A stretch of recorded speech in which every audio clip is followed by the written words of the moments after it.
أقبل البشير والد النعمان بن البشير رضي الله تعالى عنه، أقبل معه ولده النعمان لما كان صغيرا إلى رسول الله صلى الله عليه وسلم.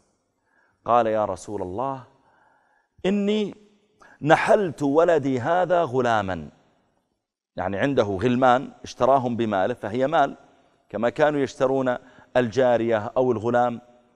قال: يا رسول الله، إني نحلت، يعني أعطيت ولدي هذا غلاما، فأبت أمه أن ترضى إلا أن أشهد رسول الله صلى الله عليه وسلم، لأن الأم خشيت أن يأخذ الإخوة هذا الغلام من أخيهم بعد وفاة الأب، فأرادت أن يكون الشاهد هو رسول الله صلى الله عليه وسلم لتضمن حق ولدها.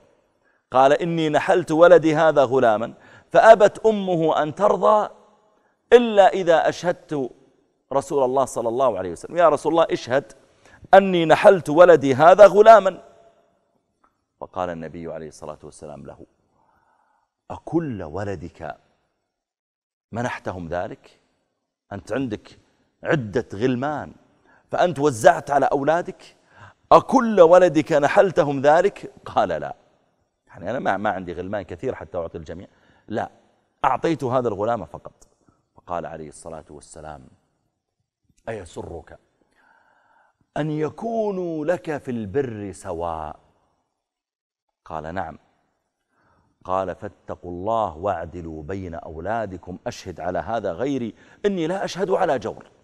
هذا ظلم لبقية الأولاد أن تعطي أحدهم وتدع الباقين. أنا لا أشهد على ظلم، الظلم لا أشهد عليه، هذا جور، إني لا أشهد على جور، أشهد على هذا غيري.